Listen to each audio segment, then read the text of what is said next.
Buenos noches, amigos. Welcome to Mock Draft 2.0 Live. All right, the Lex and Pete show is back. At the time of recording this, we are how far out from the draft? We're 1 day, 22 hours, and 19 minutes away from the rookie draft. So, of course, this is the pre-draft show special. I did just drop my final power rankings and my positional rankings and my big board. We got Pete, we got Amaral here. We're going to talk everything draft. We're just going to go team by team, talk about how we want to see every team come out of this draft. But first, we're going to start, as always, with a word from our sponsors, Sundog Multimedia. Sundog is an online communication and social media company. What started as a personal tool has since evolved into something much bigger, allowing users to communicate, research, and discover things that impact their lives and daily decisions. Sundog can collaborate with you to build and execute a modern yet nimble social media strategy by utilizing innovative and traditional media principles. Sundog is also a proud supporter of the Stop Soldier Suicide Foundation. You can follow them on Instagram at Sundog_multimedia. That's Instagram at Sundog_multimedia. Brains, brawn, and true professionalism. That's easy peasy moving and service. Muscle for hire, moving, assembly, errands, you name it, they will do it. Easy peasy is a multi-service team. If you need something, just ask.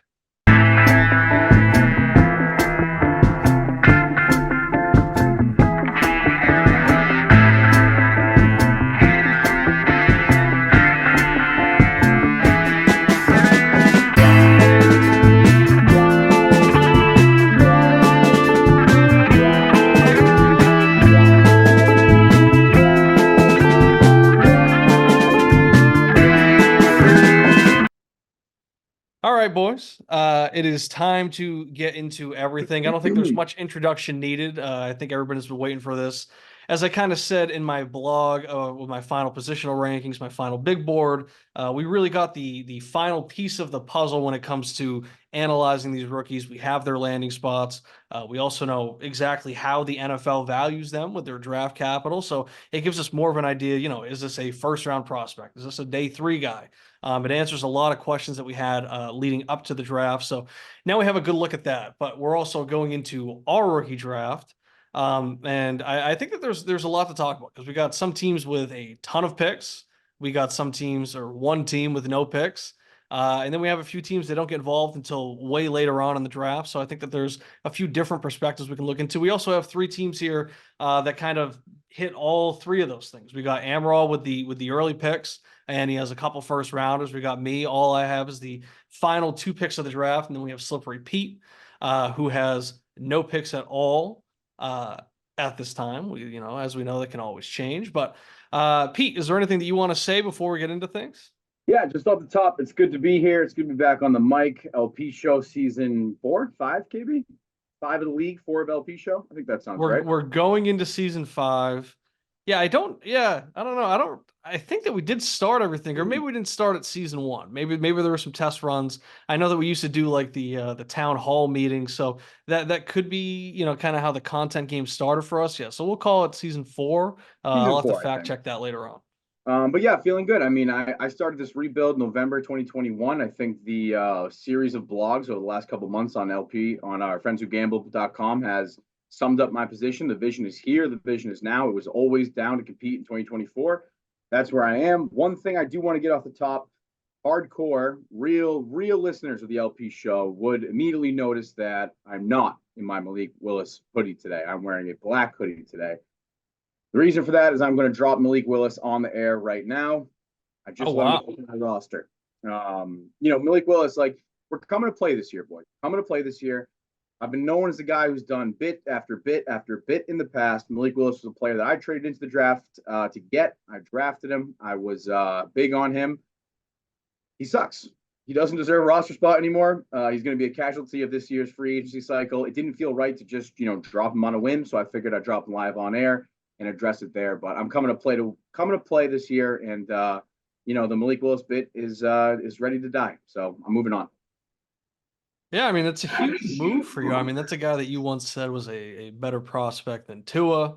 Correct. You said that if you went to Steelers. I mean, you were expecting to be a top 10 pick, maybe even top 5. You said that Correct. if he at least fell and went to the Steelers, that's all that it would really take for him I, to, become one of the top quarterbacks, especially as a fantasy option in the I league. did say that. I think you've learned a lot of lessons since then, and I think that if you could go back in time and maybe talk to younger Pete in that moment, you would pull him aside and maybe explain some things to him. But I think that it's just part of the game, right? It's why we love Dynasty.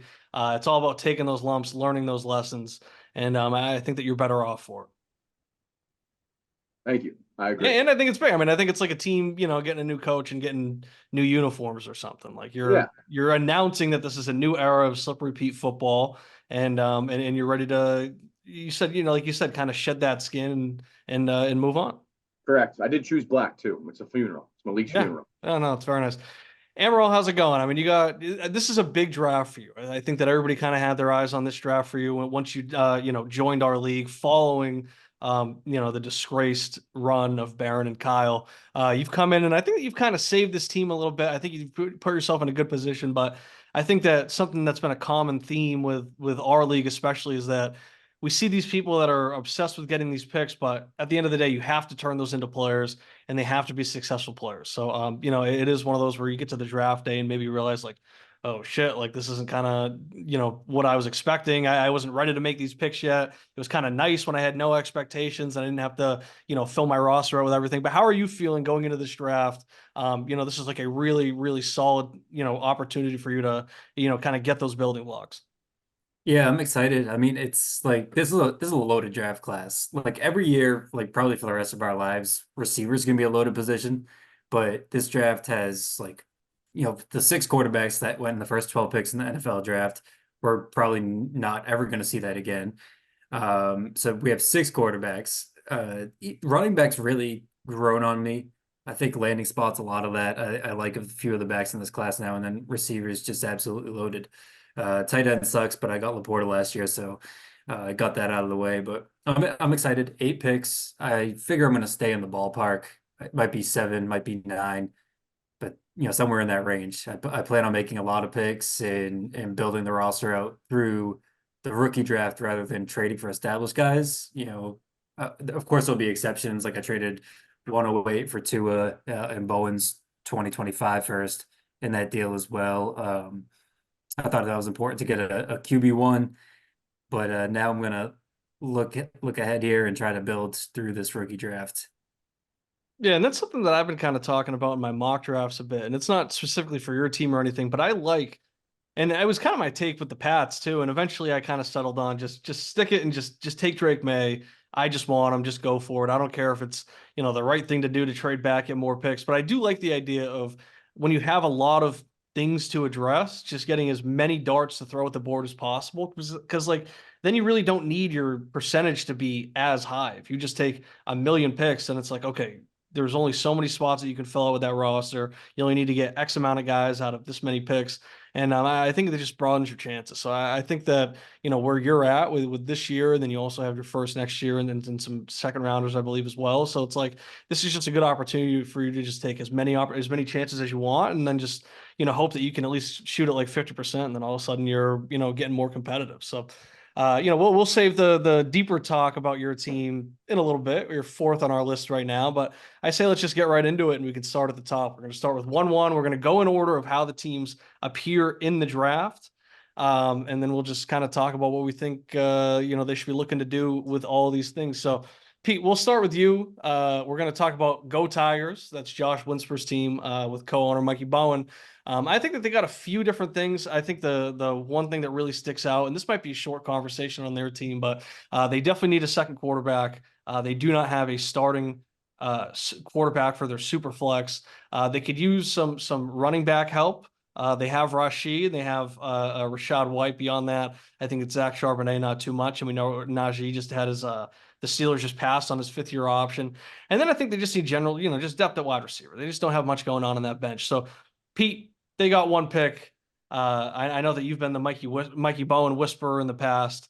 Have you heard anything? I know that they've been kind of doing the smoke screen, talking about Marvin Harrison. I've been pushing for saying that that's the worst smoke screen ever. I think they need to go Caleb Williams here. What are you hearing? What are you feeling?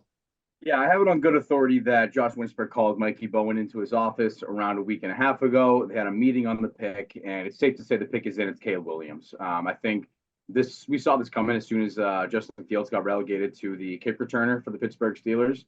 I think after that happened, it was pretty much the nail in the coffin on the Marvin Harrison dream. I do think they believed they could take Marvin at the time. They even considered, talking like they could put him in the super flex spot. Again, could be smoke, but I think it's short conversation here. Caleb Williams, the pick, it's already in. Yeah, I mean, I think that especially because they only have one pick. I mean, I guess kind of like I was saying, maybe this is where they should look into maybe trading back and just getting more picks. But I do think that they have such a strong need for that second quarterback that, them not having more picks is just their own fault. They're going to kind of deal with that in the future. But at this point, you have the pick here. You can get Caleb Williams. And, I've been saying, right, like I'm no longer doing the sure thing at quarterback. I think that it's way more of a coin flip than a lot of people like to say. And, we're kind of seeing how just going to a team and not having the proper coaching staff to bring you along can really fuck you over. I mean, Mac Jones was a solid rookie. I won't say that he was a fantastic rookie, but he was just a solid rookie. Then all of a sudden he loses, say what you want about McDaniels, but he loses a real offensive coordinator. They bring in Patricia, completely fucks his development. And then now who knows what's going to become of his career. So, we've seen that. And then we've seen guys that have been a little more questionable get into the right systems. I mean, who knows what Brock Purdy is outside of San Francisco, right? So I think that situation does matter a lot more than people like to say. But like Caleb Williams is stepping into the most ideal situation I think we've ever seen for a rookie quarterback going this high. Obviously, other guys that are drafted in later rounds or something, they might step into a stronger situation. But to see a guy be the first overall pick stepping into a situation where he's throwing to DJ Moore, Keenan Allen, and Roma Dunze with DeAndre Swift in the backfield and Cole Kmet, I don't think we've really seen it like that. So I think that Mikey needs to just, he just had Justin Fields. Just take the guy that's replacing him. I think that you don't have to overthink it too much. Amaral, you got any read on that? You got any argument about somebody else that he should take, or do you think it should be Caleb Williams? No, I think it should be Caleb. I mean, like, I think the argument, like, so I'm in the second dynasty league, and we had our first year last year, and like I won the league with just Kyler. Like I had Kyler and Burrow, and Burrow got hurt, so it was like it's a super flex league, and so I just had Kyler. So I think that's like the argument for going with Harrison. Like it is possible to get it done with just like a borderline, quarterback 10 to 12 in that range, and just solid receivers, solid running backs after that. I would consider trading down if I was Mikey, but I don't think they are going to do that. I was kind of kicking the tires a bit on 101, and based on the asking price, it's pretty clear that they're not moving that pick. Right. So I think they're gonna take Caleb, and I think that's the right pick. I think they'll be in the playoff mix with Caleb added, with Caleb and Burrow and Jefferson and T Higgins. They have some good receivers, so I think they'll be in the playoff hunt. If they have some injuries though, they could be in trouble. The roster definitely needs depth, but I think Caleb is the right pick to make there, and I think it's the one they will make.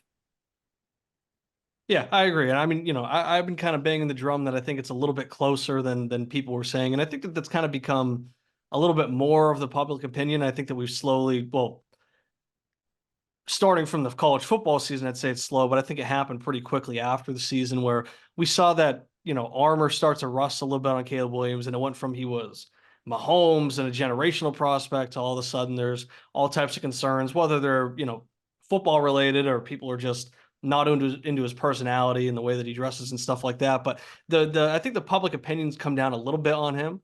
So I don't think it's as hot of a take as it used to be. And I do think that, guys like Drake May and Jaden Daniels can definitely be, better quarterbacks than him. But I think that when we're just talking about floor and we're talking about the situation they're stepping into, I think that you're maybe getting a little too cute if you're trying to take one of those guys over him. So if you want to trade back and get a little extra value, then I think that could be worth it. But also it's one of those where, sometimes you don't want to overthink it with the market. Just take your guy and don't get too cute trying to get more assets. So moving on, we're going Bowen to Bowen. We're going with the reigning champs. Just made a big trade, which I think shake things up a little bit, and it definitely changes their draft strategy. One, it addresses a position of need, And 2, they also traded away a couple of their picks right before we started the show.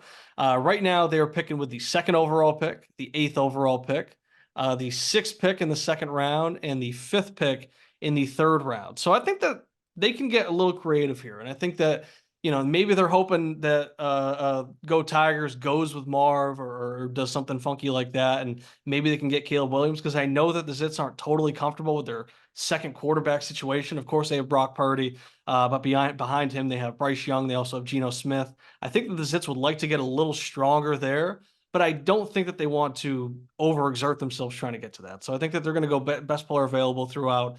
I think that they can definitely go Marv here at 2 and fill that out. That would give them what? Ayuk, Diggs. Who's the other receiver? Amon-Ra.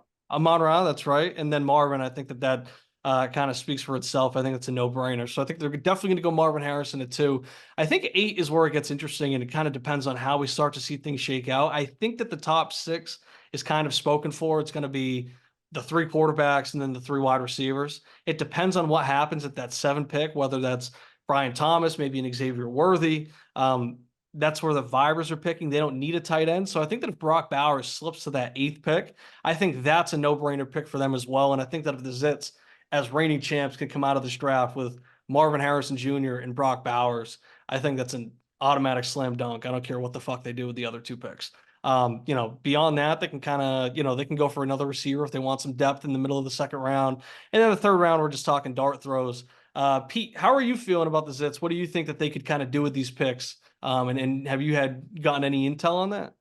Yeah, not much intel. Bowen's all over the place. I think he's been all over the place throughout this whole process. I don't try to read too much into it, but I'm just going to go based off what I think myself he should do. Marvin at 1-2, I think is a lock. I think he goes at 1-2. I think that's the pick, best player available. I think there is a little bit of an argument to be had that you could draft Jaden Daniels there and not have all the pressure on Bryce Young to be QB2 on this team for the foreseeable future, because they don't have any picks down the road. But when you mix in the 1-8, that they also have the 1-8, I think that it just makes complete sense to go Marvin. And then I'm going to say JJ McCarthy at 1-8. You said it. The 3 wide receivers, the 3 quarterbacks go 1 through 6. At 7, the Vibers have Josh Allen, Aaron Rodgers, Kirk Cousins, and Russell Wilson. So I don't think they go quarterback there.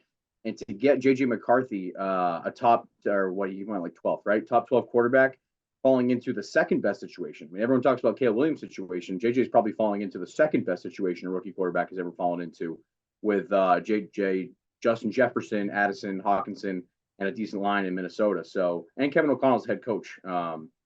So I have him going JJ at 108. I think that's the slam dunk. I'm anti Bowers. I think throughout this video here, you're going to see I have Bowers outside the 1st round. Sure, he's the greatest tight end prospect of all time. I just don't think tight ends matter too much in this league. We talked about it on show after show. He could, outside of Kelsey numbers, 2 through 10 is pretty much all the same, decided by 20 points. That guy's kind of Laporta now, but I just don't think you're going to want to do 1st round draft capital on a tight end in a league that isn't tight end premium. I think that's what it comes down to. So I have Bowers. I don't even have Bowers going in the 1st round. I think there's better options throughout this for the teams and what they need. So I think ideal draft for the Zits, Marvin at 2, and then JJ at 1-8. So I got to push back on that a little bit, just based off of some things that I do know. One, by all accounts, it sounds like the Zits absolutely hate JJ McCarthy. So I think that's going to be tough for them to actually go that route with the 8th overall pick.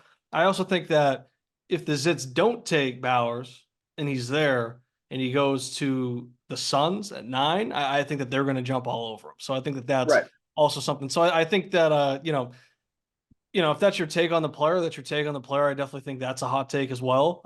It is. I think it's more of a take on the league rather than the player, the format rather than the player. Yeah. And I mean, sometimes with tight end, it comes down to team need as well. But I think that when we're talking about a team that's the reigning champions, they have all these picks, and 1-8 is pretty much a luxury for them.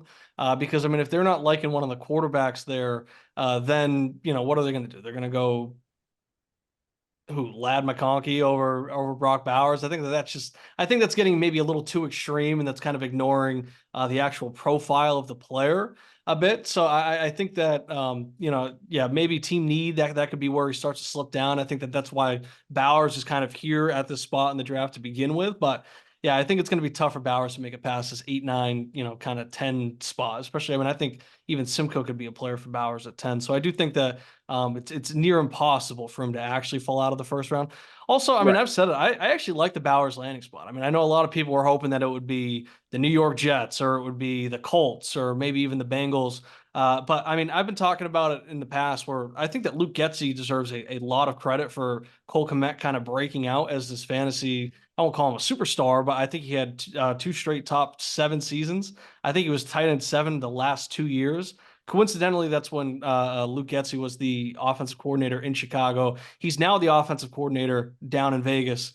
So I think that that's going to put an emphasis on the tight ends. I think with how they're going to play, especially with those 2 tight end sets and everything, because they still have Mayer in the team. And then they're maybe a little bit limited at quarterback too. I think they could be calling Brett Bowers' number early and often in his career. So I think it's actually an underrated landing spot for him as well.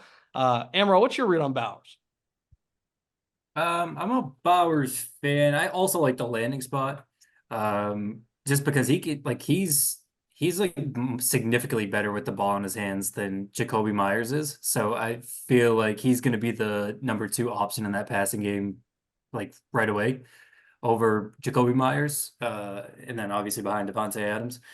But he's just like a freaky player. Like you just don't see tight ends that are as good as he is with the ball in his hands. Like I think there's like a non-zero chance he like gets some backfield touches. Like obviously not a lot, but I think there is a chance he gets, a handful or 10 throughout the season. They're gonna find ways to get the ball in his hands.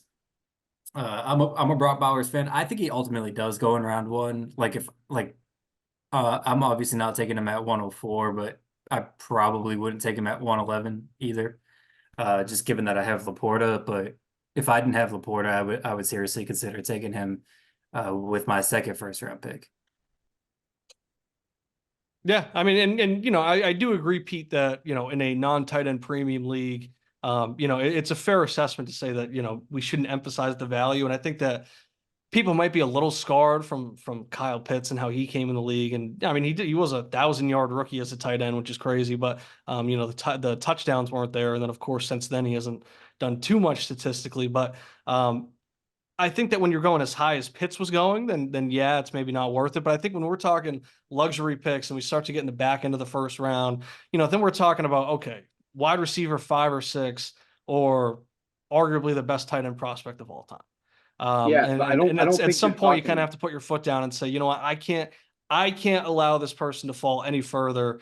I'm not going to be the guy, right? When we're looking at, the Celtics taking Kelly Olynyk, a pick before Giannis or some shit like that. Like this guy can only go so far. I'm not going to be the guy that they show and say, oh yeah, look, they got this guy and he's like a solid wide receiver too for fantasy, and behind him went the best tight end in fantasy football. So yeah, I think that once we get into that range, we see some tight end needy teams that can maybe afford to make that pick. So I do think that that's where he'll go. But I do respect the assessment. I mean, if you have him graded as a second round player, that's your grade, and I think that's totally fair. And I like I said, I think it's a fair argument when we're talking about non tight end premium leagues. But Yeah.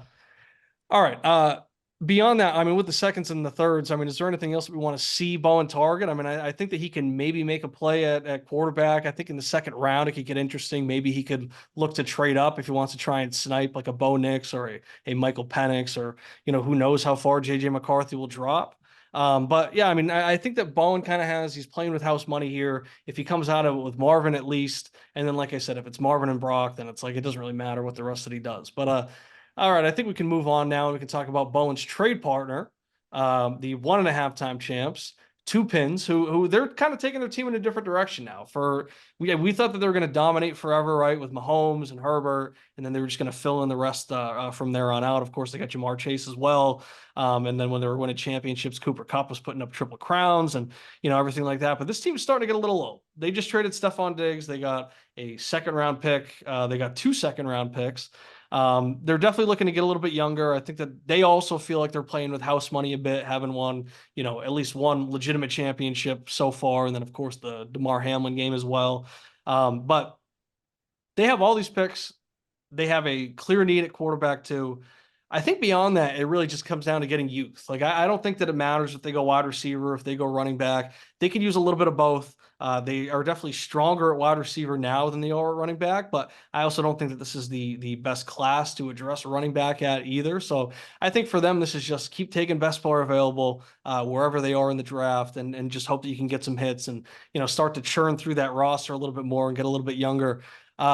Pete, how are you feeling about Two Pins? What do you think that they're doing? I mean, what's your reaction to their trade and also the direction they're starting to take their team in?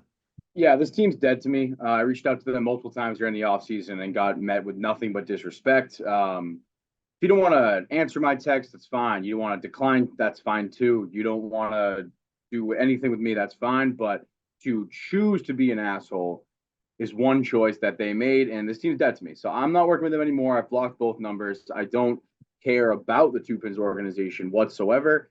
I think they lost the Herbert trade. Meyer is now kind of into fantasy oblivion after the Brock Bowers pick, and that trade was what Herbert for. It was pretty much just Herbert for Daniel or for the 3 and Meyer, right?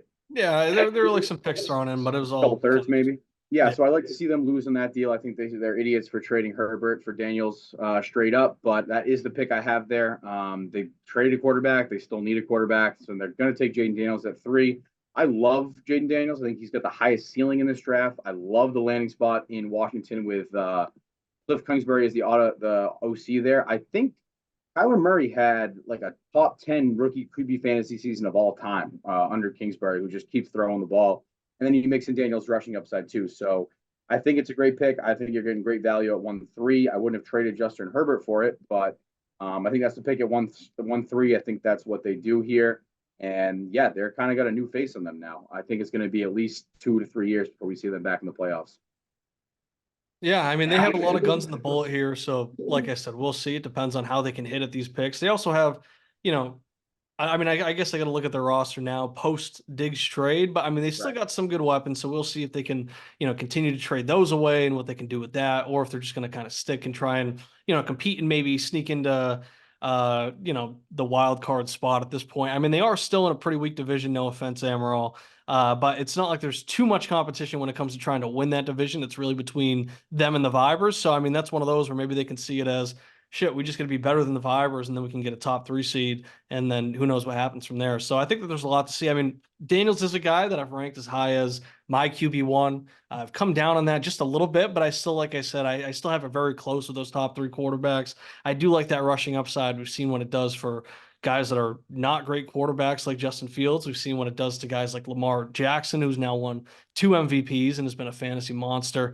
We also see what it does for a guy like Josh Allen, who's a lot more of a bruiser. He's not really the same type of runner as Jaden Daniels, but we know that having that floor as a rusher, knowing that you can get those touchdowns, knowing that you can add, 3, 4, 5 points a week just based off of your rushing yards, is always very nice. So it does give you a really good ceiling. I think that maybe his floor is a little shaky just because there are concerns with the age and in his frame and all that stuff and his play style. But we'll see. I mean, I like it. And, he's, stepping into a sneaky, decent situation. I mean, he's got Terry McLaurin to throw to. Jahan Dotson was not great last year, but he was a very good rookie. I think Luke McCaffrey is a good rookie. And then he's got Brian Robinson and Austin Eckler in that backfield. So I think that they have a little bit to play with. I think that Dan Quinn, I think that coming around on the second time as a coach, who's a guy that was in the Super Bowl, we can say what we want about 28-3, but he was able to, have an MVP quarterback and get to the Super Bowl. So depending on how Cliff Kingsbury is as an offensive coordinator, it could be, a sneaky, really good destination.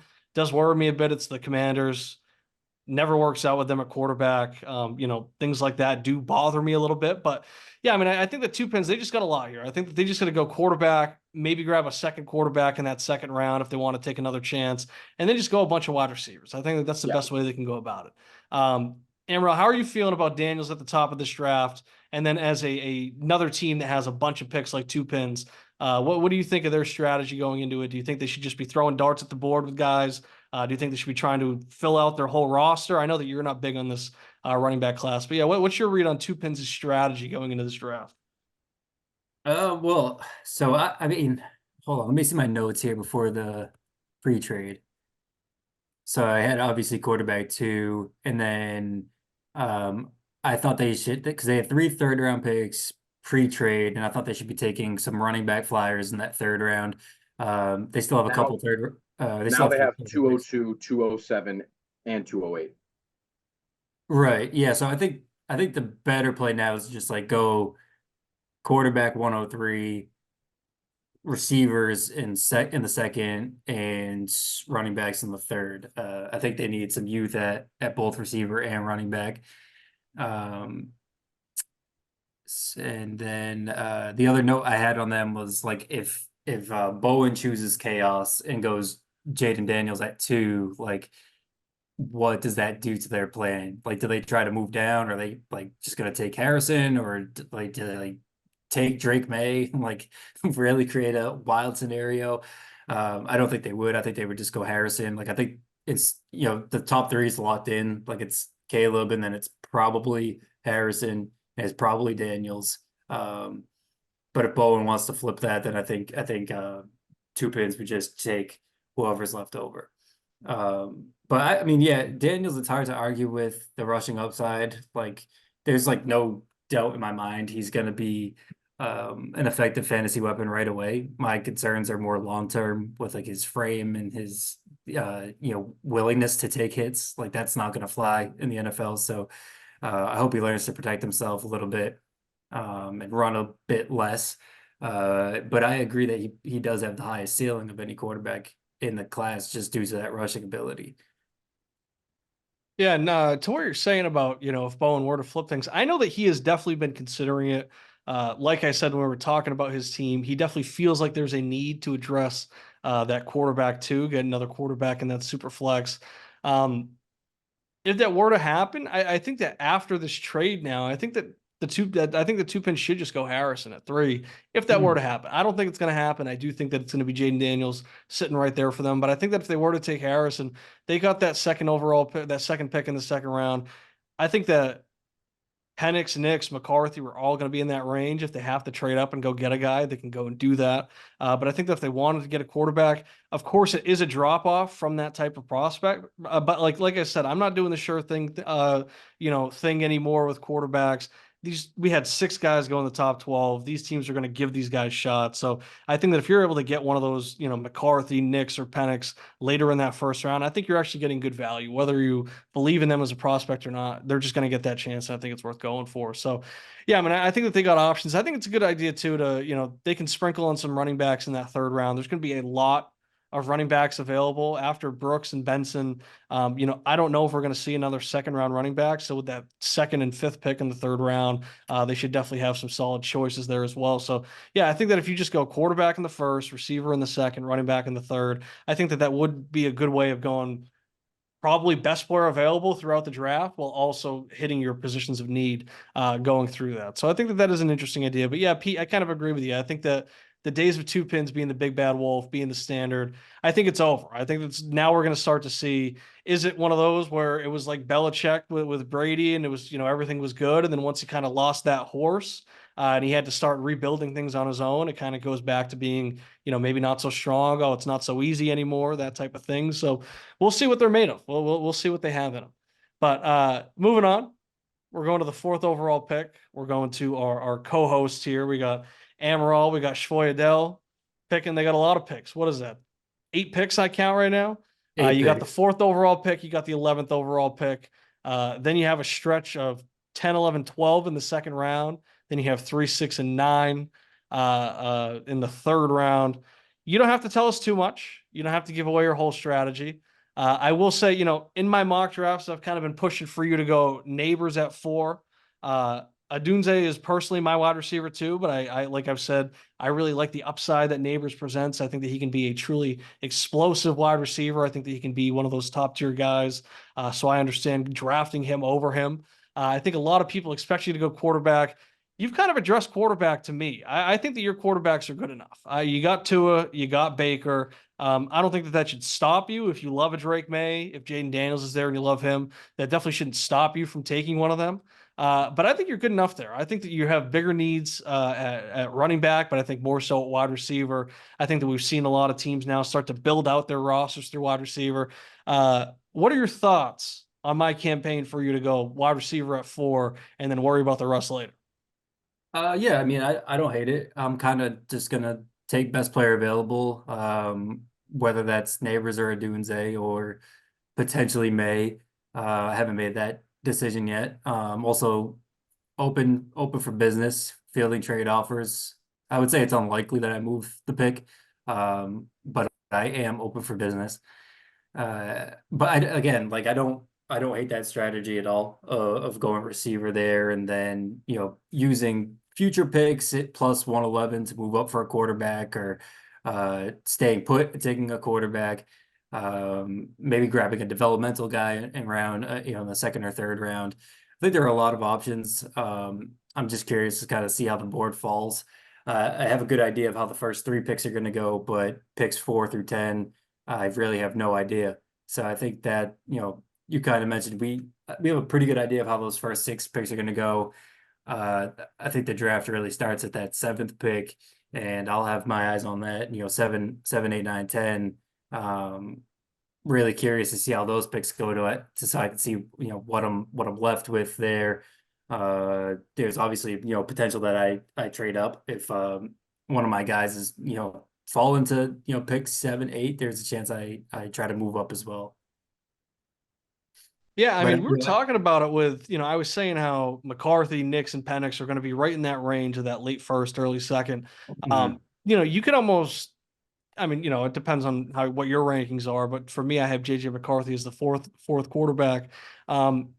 It can almost be like a real life Viking scenario where a lot of people thought that they were going to have to trade up to get McCarthy, and then they ended up just staying put. I think they traded up one spot just to go get him, but they didn't have to trade all the way into the top 4. They didn't have to, or the top 5, and they didn't have to give up the 11th and the 23rd pick. Like they were able to just kind of stay there, move up one spot, and still get him. And that could be kind of this thing here where you get that high upside wide receiver. And then you can also get JJ McCarthy, or if you like Nix or Penix more, you can take them there as well. So it's like, I mean, to me, I think that that's like, a smash strategy. But of course, if you want to go Drake May, then you could talk about, we're looking at, who Worthy could be in that range, McConkey could be in that range, Leggett could be in that range. So it really comes down to what you think. And then, I think it's kind of just what we were saying about 2 pins, right? Where you can grab some good wide receivers at the end of that second round. I've been doing a bunch of mock drafts, just getting ready for my final one, just to see what's there. And that's really just how it goes. It's like there's a huge run of receivers in the second round, and then it's pretty much all running backs left in the third. So I think you can kind of follow that same thing we were saying for them. Pete, you've kind of been here before. You've had a barren roster, and you've tried to put things together. You had a lot of picks. You ended up trading a bunch of them to kind of fill that out, and then using the remaining picks to fill out those remaining pieces. But how are you feeling about where Amaral's at going into the draft? And then what's your read? How would you handle this if you were going into it with these picks in his roster? I would handle it pretty much the same way I would handle the Zits and the Shit situation too. I'm going to get to Simcoe next, but I think these are 3 teams all with 2 picks in the first round. And I think I'm going to like the team the best that gets JJ second and the elite wide receiver first. I think all 3 of these teams, it's likely they all come out with a quarterback and a wide receiver. I had the Zits taking Marv and JJ. They hate JJ. I think if Amaral can get Neighbors at 4 and then JJ at 11, that is probably going to be the best grade I'd put on a draft. You can come away with those 2, with just those picks. And I'm going to have the same tune when it comes to Simcoe with the next picks. I think he should probably take the quarterback first and the wide receiver second. But that's what I like for Amaral here. Neighbors at 1-4. I think it's something I changed my tune on based off the mock drafts. I was shouting quarterback early and often, but based off the mock drafts, I read the argument and I like it. I like Neighbors at 1-4. And if you can steal JJ at 111, I think that's an absolute home run. If JJ's not there at 111, it might be a hot take, but I think you got to get a quarterback here. And then I'm going to say Michael Penix Jr. Top 10 quarterback, draft capital, top 10. Kirk Cousins' deal, I believe, is 2. They have an out after 2 years. Yeah, I think after 2 years, he's kind of cuttable from there on out. Yeah, and he could even take over earlier than that based off injury, or he's good and start for 2 years. I think Amaral still, 2 years away from really competing to make a playoff run. He's a team that can afford to wait for that Penix to blossom. So I've got him best case scenario, Neighbors, and then JJ, and Penix if JJ is gone. Yeah, I mean, I think Penix is an interesting guy, and I think that it's really interesting in the scope of Dynasty, especially now that we have taxi squads as well. Like he doesn't even have to take up a roster spot. But I mean, it was just a total surprise, right? I think before the draft, his gambling odds were like, is he going to be a first rounder or not? And if he was, it was going to be maybe in the late rounds or in the later picks in that round. Maybe like the Broncos trade back and then they take him in the 20s or something like that. All of a sudden, he's a top 10 pick. It's like, what the fuck's going on? Kirk Cousins was totally blindsided by it. He did not see that coming. And Kirk has like really no clout in that organization. Of course, they just gave him that huge contract. It seems insane to give a guy, what was it, like 100 million guaranteed, and then go out and surprise him by using your top 10 pick on not like an edge rusher, like people were thinking, but to go and get a backup quarterback for him. I think it'll be interesting to watch. I mean, I know that Kirk, he was likable, Kirko chains on the plane, wearing everybody's chains, everything like that. But I mean, when we're talking about Drake London, Kyle Pitts, Bijan Robinson, young guys, who are they going to get along with better, right? I mean, Michael Penix, by all accounts, seems like cool as fuck. He looked dope at the draft, like he was celebrating, he was making TikToks after, everything like that. I feel like he could win over that offense, and then it could just become something where it's like, we're kind of fucking with this guy more. And we got to see, how's Kirk Cousins going to come back? We don't really have a frame of reference for quarterbacks coming back from the Achilles in this day and age, right? Where we thought we were going to see Rodgers at the end of the season. We did not get to see that. So we don't really even have him for a reference.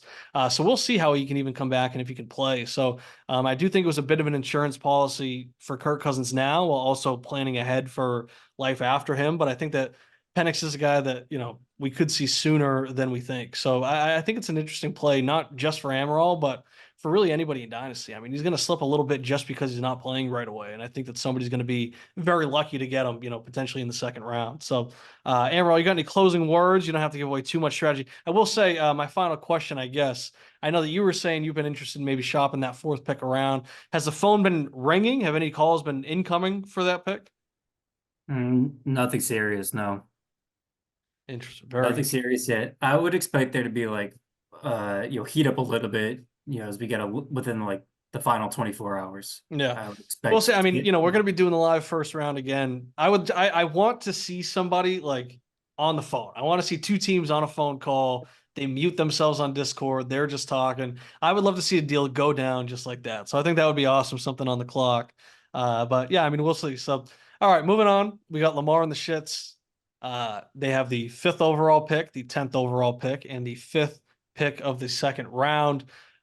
This is one I've been going back and forth with a little bit. I mean, I was talking to Simcoe. I was trying to maybe spread my narrative onto him, and it's one that I've been pushing. But he's kind of been going, the other direction of where I think that he should go. I won't give too much away, but I will say that I think, despite saying that he hates having Patriots players, he feels like they always play like shit whenever they're on his team. He is known as being snake bitten. He is the bad luck charm. It sounds like he really wants to go May at 5, and he really loves May. He also really loves Adunze. Personally, I mean, he has Lamar, he has Levis. It's kind of like I was saying about Amaral's team. I think he's okay at quarterback. I think he's fine.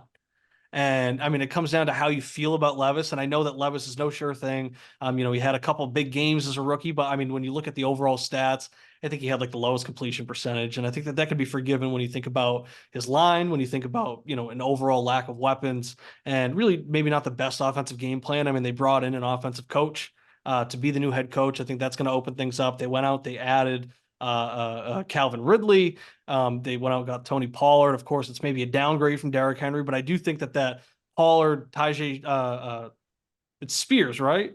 Yeah. There's a Tajay Sharp too, right? Yeah, and he also played for the Titans. Yeah. yeah. It was like, yeah. But I think that Pollard and Spears can actually be a pretty good backfield. And then they've continued to add to that line. They got Skoronski. They just added Joe Alt, they got JC Latham, right? JC Latham. Yeah, they got JC Latham, who's like an absolute mauler. He's a beast. So I think that they're going to build that out. And I think that that's important for Levis because with such a strong arm, I mean, you can't use it if the defense is getting into the backfield in 2 seconds. They're not going to open up those routes downfield. So I think being able to buy him time in the pocket, let his receivers get downfield, we can see a lot more of what we were seeing in his debut with those 3 deep bombs to DeAndre Hopkins. I think that can become more of the norm, especially with a better offensive scheme. So personally, I think that Simcoe is fine at quarterback. He's got Lamar, he's got Levis. I mean, if he truly loves May, then I'm not going to stop him from taking that. I think that, trying to guarantee yourself success at the quarterback position is important. But I think he needs receivers, and I think that if he got, if he added Rome Odunze or if Malik Neighbors did fall to him at 5, I think it would be in his best interest to kind of do that. And then, like we were saying with Amaral, you can come back around with that 10th pick, and you have that 5th pick in the second round. I think that it's maybe more worth it to try and take a risk on, McCarthy, Nix, Penix, and see what you're doing there. So, I mean, that's my take. Pete, it sounded like you had maybe the opposite take with Simcoe's team. I'm not sure, but I'd love to hear your insight. Yeah, kind of the same thing I said about Amaral and Bowen. I don't trust Bryce Young to be Bowen's QB2. I don't trust Baker to be Amaral's QB2, and I don't trust Will Levis to be Simcoe's QB2, or Will Levis to be Simcoe's QB2. That being said, I do think Simcoe's a big Drake May guy. I think if he's there at 1-5, he will go Drake May and then go wide receiver on the back end at 110. But that's not the ideal situation that I would say. Again, I'm going to repeat it again. I think he should go Neighbors or Odunze at the 1-5. And then if he can get J.J. McCarthy at the 110, I think that's the ideal draft for him. No surprise, but I guess pretty much easy to tell. I do have J.J. McCarthy at QB4 over, or no, QB3 over Drake May. Drake May is my QB4. Sorry. But yeah, I guess that is the hot take I'm saying here over these 3 teams. Yeah, I mean, it really just comes down to me, just like, I don't know, it's scary to invest in these quarterbacks. And I mean, we are friends who gamble. That's our league. We want to take these risks. But I mean, I think when we're looking at it, and it's like my new approach has been looking at the floor, and I just feel so confident in the floor, especially of these top 3 receivers, that it's like, these quarterbacks really could go in either direction. I think that Drake May is going to need a little bit of time, and I think that Rome Odunze is like sneaky in like an unbelievable situation. Like, I mean, I know that people are kind of scared of, oh, he's going to be behind DJ Moore and he's going to be behind Keenan Allen. And that might be true. And I know that it's been tough for rookie quarterbacks to support one wide receiver, let alone multiple. So, fantasy wise, maybe it could be too many cooks. And Caleb might just be the guy to own instead of trying to pick and choose which receiver that he's throwing to. But I mean, how many receivers are drafted this high stepping in and have such like good veteran presence like in front of them? Like this guy, Rome Odunze, gets to learn behind Keenan Allen, not just how to run routes and play football, but also how to be a pro. And when we're talking about Malik Neighbors, I mean, who's he hanging out with? Wandale? Darius Slayton, I mean, I'm sure they're great guys, but it's like, we're talking about like an all-pro receiver that he gets to learn behind, as well as DJ Moore. So I think that just in terms of, becoming like a mature adult and a real receiver that stays focused on the game and knows how to prepare himself and put his best foot forward every single week, I think that Odunze is, off the field in a great situation as well. So I think that, people might be sleeping, and I know that people are, we saw what happened at JSN, but I mean, Odunze is a better prospect than JSN was. And he also went in the top 10. And JSN was a guy that we thought maybe could go in the top 10. He ended up going, I believe, 20th overall. Yeah, something like that. So like there is a difference when we're talking about the overall profile of these two. So just because they're stepping in, and I mean, JSN was still a fine rookie. I mean, he was not, putting up 1,000 yards. He was not like an all pro right out of the gate or anything, but I mean, he put up a great season behind 2 guys that were veterans. So, I mean, if you got to wait a year for Odunze, like whatever. I mean, we're talking dynasty. If you're drafting Drake May, you're probably going to have to wait a year for him anyways. And we've seen, it's tough for quarterbacks to just come out and start putting up points. He needs weapons. We still need to fill out this offense a little bit. So, I mean, I don't think Drake May is going to step in and be a world beater right now either. So if you're worried about wait time, I don't think that's the greatest argument between Drake May and Rome Odunze if we're talking tiebreakers. But at the same time, and like, I get it. If you're not totally comfortable with Levis as the QB2 and you think that Drake May is absolutely the guy, you should not let him get past you. So I think it just comes down to total matter of opinion. But like I said, when we're talking about the difference in prospect from Rome Odunze down to call it Lad McConkey, I think that's a bigger drop overall, especially fantasy wise, than Drake May to maybe JJ McCarthy. But that's just my opinion. Anything else with Lamar and the Shits? I mean, they do need to address running back a little bit. Maybe they can get Trey Benson with that 2nd round pick, but in general, unless they want to reach in Jonathan Brooks with 10, I don't really think they have the tools to kind of address running back here, just based off, ADP and everything like that. So I think it's just going to be trying to get that second quarterback, use the other 2 picks on receivers, anything like that. Pete, you got anything to close on Simcoe's team? That's about it. I think that is a running back spot, though. I had in my notes here, my pre-show notes, Jonathan Brooks landing spot with a question mark. think Trey Benson makes some sense for them as well. And then I think you made a good point about Odunze, and also like we know what he's locked in with that quarterback. Like Yeah. Caleb's probably going to be good. Daniel Jones, we know what he is, and this could be his last year in New York, so that's kind of a toss up and a question mark. Who's gonna be throwing the ball to Neighbors as well. Yeah, I think exactly. And I mean, Keenan they're Allen's both only on first a round picks 1 year from the deal same too, right? draft. What's that, Pete? Keenan Allen's only on like a 1 year deal too, right? Yeah, it's the last Yeah, year, right? yeah. Yeah. Yeah, exactly. So it's like I like it. I mean, like I said, I don't worry as much about, the JSN type thing. And I mean, also JSN, I mean, he got hurt in camp. He was playing with a cast on his hand for the first month. So it's like, who knows? I mean, if he didn't have to miss that time, we could be talking about his rookie season, totally differently. But yeah, so I like Adunze in that spot, but that's just my opinion. I think I have the receivers as my top three on the big board. Then I have the quarterback. So I mean, maybe I just feel more strong about that than others do. So I can accept that opinion. But moving on. Uh, Actually, no, I will say when it comes to that running back spot, I do feel like that's maybe the Trey Benson spot. But I think when we're looking at the mock draft overall, I have right now I kind of think Wallace could be looking to. I don't even know if it's a reach. I don't really know what Jonathan Brooks' spot is, but I think Wallace with that 12th overall, and then I think he has third and fourth. I think that it would be smart for him to just come out of that with Brooks and Benson and just have them both. The two guys that kind of have maybe the best path to the starting job. Of course, Brooks looks like he's going to step in and just do that right away anyway. So overall, I mean, we could talk about that with Wallace in a second, but that's kind of how I would go. So I don't know if 2.5 is, I think he's maybe hoping for Benson to drop there at best. Maybe he like loves Corum there or something, but yeah, I think it'll be interesting. It'll just depend on how the draft falls out. But moving on, the halfway point, McMorrow, three laughing emojis. I never know how to type it out. I never know how to properly address his team. There might have to be a mandate in the league where it's like you need a team that I can actually read out loud. I might have to put that into the bylaws or something. But I mean, I've been asking around. And I got to say, it sounds like, despite what I've been saying all offseason, I think he might be making the pick here. And I think he might actually be looking to make picks in this draft beyond that 6th overall as well. He's got the 6th overall pick. He's got the first pick of the 2nd and the 3rd round. And then he has the 7th and 10th pick in the 3rd round as well. Like we've said, we kind of have a good feeling about how things are going to play out. I know Simcoe's kind of been interested in maybe trading up to get this pick. I think other guys are starting to look at maybe the 6th pick being the first spot to really try and trade up, make a move. Pete, what have you been hearing? What have you been hearing from your boy McMorrow? Yeah, McMorrow's my guy, has been, always will be, one of my brothers. I'm not gonna put all his cards on the table, but I really don't think there's that many cards to put on the table. The top 6 guys are clear, and he's got the 6th pick, so I think it's kind of like he ends up with the guy that's not there. And it really comes down to what Amaral does it for. I think if May, I just said it, if May's there at 5 for Simcoe, he's gonna take him.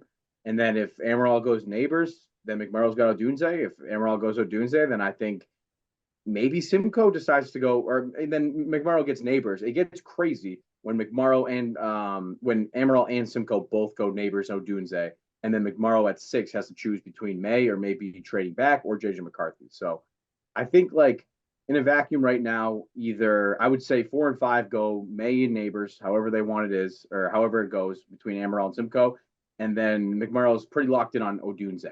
At least that's what he's expecting right now. You put yourself in the head of McMorrow. He's expecting to have Odunze there at 1-6, and I think he makes the pick. One thing I will shed a little light on that I've heard on good authority is that a trade offer does exist. I don't think it takes a genius to put this trade offer together, which is why I don't think these two are going to be too upset that I'm airing it out here. But it's no surprise McMorrow's been all about 25 first, right? Well, who's behind McMorrow that has a first round pick and a 25 first? Simcoe's the only one. Well, you Amaral, but I don't expect you to give up your 25 first. So that kind of just leaves Simcoe with this offer that's kind of staring us in the face here with 110 and Bowen's 25 first for 1-6. I think that's a little rich for my blood for Simcoe. I think it's a little rich for him too. Maybe, McMorrow's tossing something back in there. I don't have the specifics on the actual offer. But I think just looking at it, anyone with a brain can put together that, all right, if Simcoe does want to move up, or if McMorrow does want to move back, that offer 110 Bowen's 25 first for 1-6 plus is on the table. Yeah, I think the Simcoe is very torn when it comes to the May Adunze decision. So I think that he is really looking to make that move. Um, yeah, I think maybe you're a little more in the know when it comes to those trade talks. So like, I mean, I can't say too much. I don't have too much information to give on that. But yeah, I mean, that's kind of been where I've been looking whenever I've been doing my mock drafts. Is like if McMorrow was going to trade out, it almost certainly has to be for a Right, 2025 first. I right. think there's only 3 or 4 teams now that have 2025 first beyond McMorrow. So that really slims things down. So we'll see. But it does sound, just based off of what I've been hearing from sources close to McMorrow and in his camp, it does feel like he's going to be sticking and making that pick. So we'll see. I I mean, agree. I think at some point, I mean, his team is so bad. I don't think that he should be scared of making these picks. I don't think that it's going to hurt his chances in the lottery. I still think that he's comfortably the worst team. So at some point, you might as well just grab some players. Get yourself a quarterback. Maybe get yourself a foundational wide receiver. I mean, you got good picks. You got the 6th overall pick. You got the 13th overall pick. You got the first pick of the 3rd round. There's still a lot of good prospects there, and you can use those later round picks to do whatever the hell you want. So I think that it's on him to just start filling out that roster, making something happen, and try and get yourself back into relevance, and not have it be all about how many first rounders you got. So I don't think there's too much to say there. I think that it's really for him, just go best player available, try and get whatever the hell you can get. So we'll see. We'll see. I think it'll be very interesting. But moving on, we got 2 teams in a row that just got 1 pick. So we got the Vibers. Um, they're just an old and told team. This is a team that we used to talk about their depth. They got the 7th overall. They got the 7th overall pick. That's it. We used to talk about their depth, and it always felt like maybe their depth, it was paralysis by analysis type deal, where they just never knew when to start the right guy.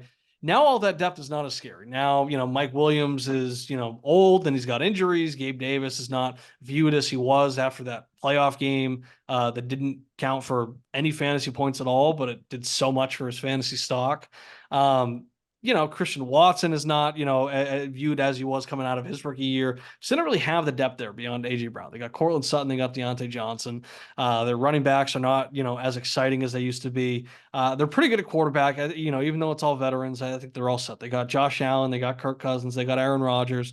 They even have Derek Carr, who's a fine option. So I think that they're all right there. So I think they want to try and add a wide receiver. It feels like a slam dunk wide receiver pick here. Undoubtedly. I mean, they got Kelsey, they have Trey McBride. So I don't think that they're going to make a play for Bowers here. There's no running back here that they should be taking. So I think it almost has to be wide receiver. That kind of leaves us with, is it going to be Brian Thomas? Is it going to be Xavier Worthy? Amaral, it's coming. What would you say if it came down to, that zone? So you already know that the top 3 are off the board. We're now in Brian Thomas, Xavier Worthy territory. Which way are you going with that? For wide receiver 4? Yeah. Yeah, I still have Thomas. I still have Thomas at I agree. 4. Yeah, I like the landing spot there too. Like I think I mean, there's kind of a lot of mouths to feed in that offense. ETN, Ingram, Kirk, Gabe Davis, Brian Thomas, but I really like Thomas's skill set, and I think he's going to have, I don't know if it will come on, immediately, or probably not year 1 or year 2, but he seems like a guy that's going to have a 10 touchdown season at some point.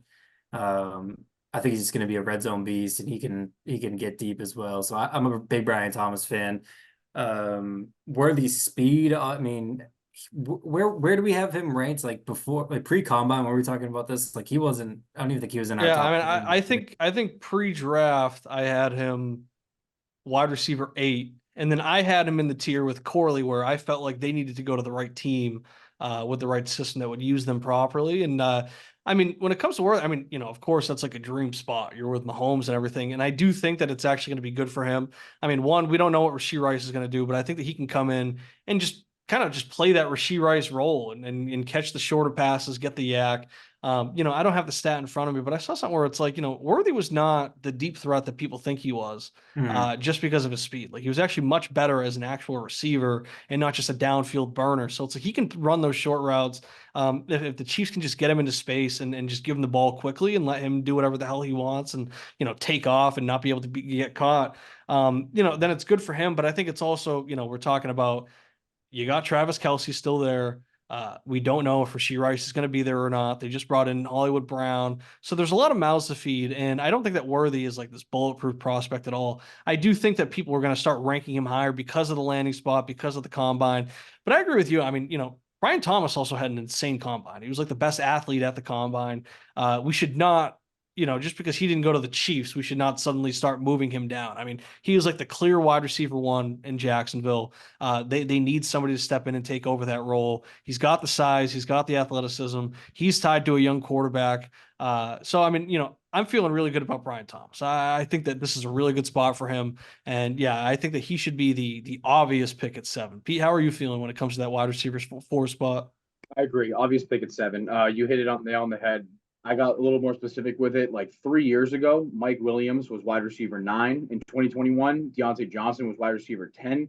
And Javonte Williams was coming off a running back 20 rookie season that he was like the next big thing. And you said old and told because it is. 3 years ago, this team was up and coming, top of the league. And now they literally just have Kelsey Allen and AJB. So I think Thomas is a smash pick outside of the draft. I think I'd love to see them move some of these QBs, whether it's back into the draft or for proven players. They've got Kirk Cousins, I guess they start Cousins, right? Cousins and Allen. But then they've got Wilson, Derek Carr, and Aaron Rodgers. So that's 3 starting quarterbacks on your bench. Maybe you keep 1 and sell 2. I'd like to see them move back into the first round if possible, maybe the early second, or just get proven players to rebuild this roster. But I think BTJ at 7 is a smash. Yeah, I mean, that could be something too, where it's like, if Simcoe goes a Dunze at 5, and then maybe he tries to use 110 to get one of those quarterbacks. I mean, maybe he feels like that's too rich for, guys that are late 30s or maybe even 40, but, that could be a way to go about it too. I mean, even the Zits, I mean, they got the 8th overall pick. Maybe they get crazy and they do something there too. I mean, it doesn't have to be 1-8 for Kirk Cousins straight up. You could maybe get something on top of that. So that's a fun draft day trade. Yeah, I mean, that could be something to keep an eye on. That's something that I really haven't thought much about, but I think that is something to keep an eye on is the Vibers using this. I mean, what was it? They traded for Rodgers. He tore his Achilles 2 snaps in. And then they traded for Kirk Cousins, and like a week or 2 later, he tore his Achilles. It was absolutely insane, brutal luck. But yeah, I mean, now it's kind of like the wait could maybe pay off, and they could really turn that into something and start churning that roster over a little bit more and getting a little more fresher. So that's something to keep an eye on. I think that maybe that's something I could work into into my final mock draft. I'm gonna put that one in the notes. But moving on, we got another team with 1 pick, the most athletic Suns. They were picking 9th overall. They definitely need a tight end, right? I think that they have like Dawson Knox and Isaiah Likely as their tight end. So if Bowers is there, I think that that's a no-brainer pick for them. They could also use wide receiver help. I mean, Keenan Allen, they traded for him when he was still in the Chargers. I think he's got more gas in the tank than he's getting credit for. I understand that he's like 31, 32, but the guy just finished wide receiver 8 playing like 13 games last year. So it's like, I mean, I don't think I'm too worried. I understand the whole concern. Now there's more target competition and he's got a rookie quarterback. But I mean, I think that Keenan Allen can end up being like the best fantasy receiver in that Chicago offense this season. So we'll see how he does on that. So like, I don't think that they're like totally fucked, but they definitely got kind of a kick in the dick, like a week or 2 after, trading like a 2nd rounder or 2 for him. Also, Rashee Rice might be going to prison. So we'll see exactly how that goes. So they definitely need a receiver. They definitely need a tight end. This is Xavier Worthy territory for them. I think that Worthy is like the, typical most athletic son, just put on that show at the combine. So that could be a guy to keep an eye on if he's there. But like I said, I think it's going to come down to Worthy or it's going to come down to Bowers. Pete, we know how you feel about that. Well, actually, we know how you feel about Bowers, but if you're in that situation, if you're the Suns and you got the choice between the 2 of them, you could throw Ladd McConkey in that mix as well. Which direction are you going? Because now we're talking wide receiver 5, wide receiver 6 versus Bowers when you have a need at both positions. Yeah, I mean, I got to stick to process here and think and stay that on my course that I'm not going to take a tight end in the first round of a rookie draft. If it were me, I would take Worthy or McConkey, toss up whichever one you like better, and then I'd probably tear down at one of those running back positions for a tight end. They've got 3, I think, in Gibbs, ETN, and who's the 3rd one? A-Chain. So maybe they tear down off one of those and grab a tight end. I mean, I said it earlier, Laporta last year had 190. Then there was 4 tight ends at 170 overall fantasy points in the season. I think they can go get a guy like Evan Ingram from Simcoe, who was tight end 2 last year, who's going to at least put up 150, 160 points. And they have other needs. Mike Evans on a 2-year deal. He's going to be gone soon. Rice is going to jail. I'd rather go wide receiver here and then tear down and get a tight Yeah, end. even Devontae Smith, he got his extension, and then 2 days later, AJ Brown got his. So, I mean, not that I mean, we've seen Devontae Smith put up great receiver numbers with AJ Brown across the field from him, but I think ideally as a Smith owner, you're hoping that, sooner rather than later, he'd maybe be getting his own team, becoming the team's wide receiver one. So that's going to hurt just a little bit, even if it doesn't necessarily hurt his stock. It definitely doesn't help either. So they could definitely use some help at receiver. And like you said, I mean, if you don't believe in, spending that type of capital on a tight end, I think that's totally fair. I do think that wide receivers, even though there's so many of them these days, I still think that they're gold. And when you have a chance to get a really good one, you shouldn't pass up on that. And I don't think you're going to regret it either. So, yeah, I mean, I think that's one of the 2 directions they can go in. I mean, I don't know what the market's like. And I mean, maybe me saying this can just like fuck it up for them. But I mean, I'd see what I could get for A-Chain if I were them. I mean, Yeah. Gibbs, I think maybe the best is yet to come with him. I mean, we saw at least what he can be in 1 season as a rookie, sharing the backfield with David Montgomery. I would hold on to him. ETN, I think that he's a solid guy to get. I think he's just always going to get that volume, even if his efficiency isn't great. I know that last year the Jags were like insanely bad when it came to blocking. I think that his yards before contact was like way lower than the year prior. He still put up a good season. He still got his touchdowns. He still got his usage. So I'd hold on to him as well. I think that A-Chain's the guy to maybe try and capitalize on. It's a guy that used a 2nd-round pick on last year. He came in. He had injury concerns coming out of college. I don't think he did much to silence them. That could just be the thing in these Shanahan systems, right? Like they just bring in running backs that just constantly get hurt. We know that Mostert has always been that guy as well. I would just see what's out there. I mean, I understand that he has insane upside, but we've probably already seen, some of the best fantasy games of his career. I would consider trying to sell high if you can, and maybe getting a safer option and just tearing down at running back and getting more on top of that. But, I mean, we'll see. I mean, they have a lineup that they feel like they can compete with, and, just maybe getting another receiver to fill that out and then try and make another playoff push after sneaking in and then making it all the way to the 3rd place game and then getting that 3rd place money. I think that they feel good. So I think they want to, try and look for win now pieces and just try and complete that lineup. So we'll see. I never know what the hell they're doing. But moving on, we got Wallace. I love my mom. He has the final pick of the 1st round. He also has a stretch of the 3rd and 4th pick in the 2nd round, and then he's got the 4th pick in the 3rd round. So I already said, right? I think that he needs some running back depth. He's got good running backs. He's got good receivers. He's got a good tight end. I could see maybe him getting aggressive if he wanted to try and get Bowers. I mean, Hawkinson, it sounds like he's not going to be back until probably halfway through the season. I think that leaves him with his Cade Otton, his backup tight end. So he could be looking to get better at tight end there, especially if he wants to try and make another run. I think 12 could be a spot where if he wants to be the first one to take a running back, I think it's a good spot to maybe take Brooks. And then in that 3 and 4, I think that's when you should try and take Trey Benson as well. You might as well try and come out of the draft when you have a need at running back with 2 other guys that have, a starting job as a rookie. And then, James Conner is going to be a free agent after this year. He's also dealt with injuries in the past. Trey Benson could be seeing this field pretty soon. So I think that's a good strategy there. And then you can grab another receiver as well. That's up to him. It is tough to maybe address tight end here unless Bauer starts to fall. But Pete, what do you think about Wallace? I mean, he kind of has everything. He has no glaring needs. So I mean, how would you approach it when you don't really have much? And these are kind of luxury picks. Yeah, no glaring need and ready to compete. So I'm gonna draft the guy that's gonna give me the most points this season. I think that's Jonathan Brooks. You said it, and I agree. I do think this is a potential trade out candidate. I mean, this is a team that's ready to compete. At running back, he's got Brees, Ken Walker, Pacheco, and Derrick Henry. So probably one of the biggest or the strongest running back stables in the league. I'm not big on Pacheco's job security, and Henry's only on like a 1 or 2 year deal, I think. So it's not that bad to get an RB3 in there for the future and a guy who can help you now in the flex. But I think this is a trade out candidate. Otherwise, I have it at Brooks. Amaral, what do you think? Trade out or just stick it? And do you think Brooks is a guy here? So I actually had in my notes, and this is like I have no knowledge of it, but I actually think this is a team that could trade up. Like I wouldn't and add, maybe maybe this is the team that deals with McMorrow and they make the 112, 203, and He does have the 204. 25 first, right? Yeah, I think so. Yep. To maybe if a Dunze is there or something, they can go grab him. So I think that's a sneaky trade up candidate. I think Wallace is. We'll see what happens there, but um, I just wrote down like my top note on the team is no obvious holes. Mhm. And then I just had kind of theorizing that they could be a team that trades up. I agree with you though that they could trade down as well. That's the luxury of having a team that's in this position, one of the top 2 or 3 rosters in the league. So they have plenty of options.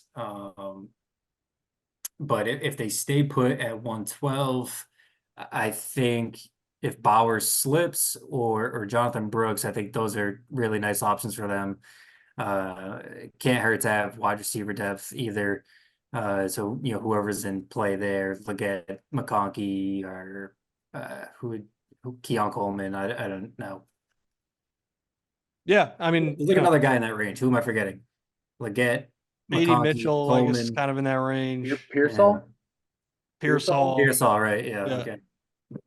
Yeah, I mean, it really is. I mean, I agree with you, right? With Pacheco, I mean, we've just seen, late round guys that pop off. I mean, Philip Lindsay, I think, is a great example. James Robinson's another good one where, undrafted late round guys, they get their chance, they get the volume. He's playing well and he's playing great, but it always just feels like at some point, the wheels fall off of those guys. So I would not bank on that as well as Derrick Henry. I mean, that's just a running back that's old and he's just going to another team. And even though Derrick Henry kind of seems ageless and it seems like he's never slowing down, you just never know with those guys. So, like, I would not bank on them being, reliable pieces at running back.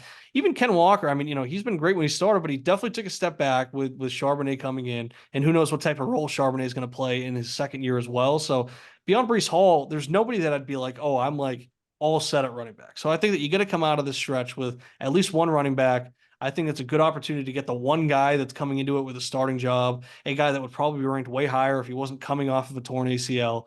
Like I said in my blog about the rankings, when you're being mocked to the Cowboys and shit like that, it's definitely disappointing to go to the Panthers. But I mean, Dave Canales just put Rachaad White on the fantasy map by giving him like 300, 400 touches.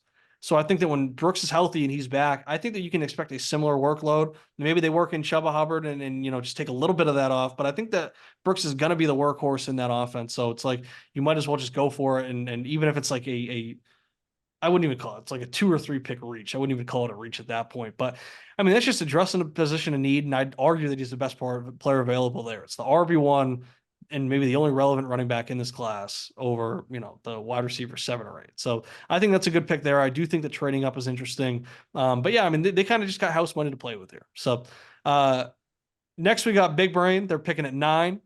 I don't really think there's much interesting to say here. We don't really know exactly who's going to be available around there.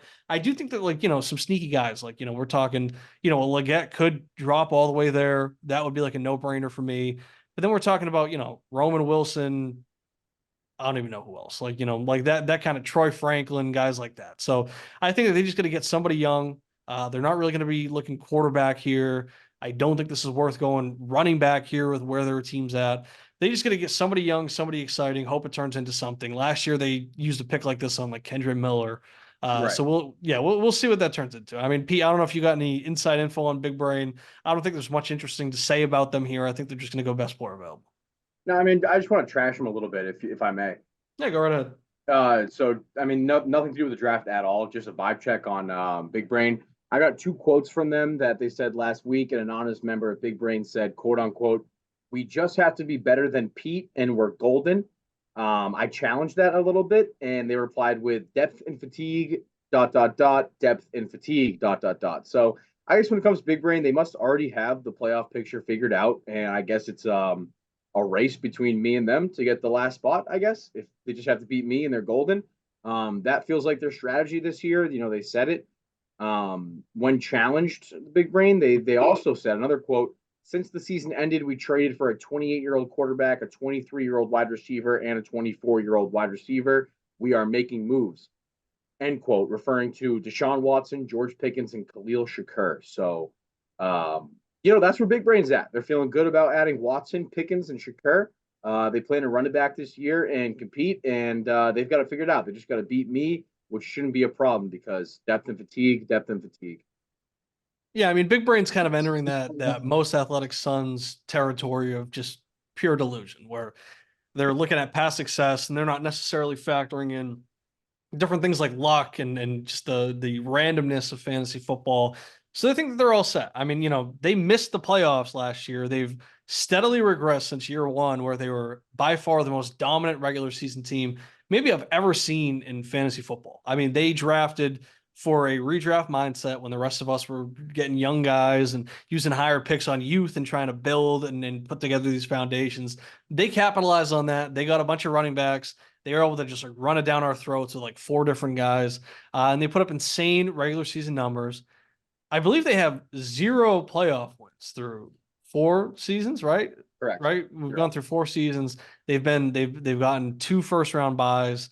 They lost all their playoff matchups, and then they just completely missed the playoffs last year. But if they were to make the playoffs, they scored so many points in those weeks that they would have won the championship. So in their mind, they were good enough to be champions last year, even though they came in 7th place and missed the playoffs in a year where only 7 teams really had a shot. So, that's how they feel. They feel like they're all set. So they don't want to tear it down. They don't want to rebuild. They think they're good. So yeah, I think they're just going to continue to get best player available, and they're just going to rot. They're just going to rot. So we'll see how it goes with them. I don't know, Amaral. You got anything to add on Big Brain? Want to get punches in here while we got him on the ground? Get a little kick in? It just feels like this is the next team to kind of do that tear down. Yeah. Like if they go, what do we got? 14-week regular season now, right? I believe 14-week regular season, trade deadline at week 10. Yeah, and then 15, 16, 17 is So if they go 7-7 or 6-8, miss the playoffs, like what does that do? Does that change their perspective on their team? Like it probably should. And I don't know. It's like they're putting a lot of eggs in this running back basket, and they're all old running backs.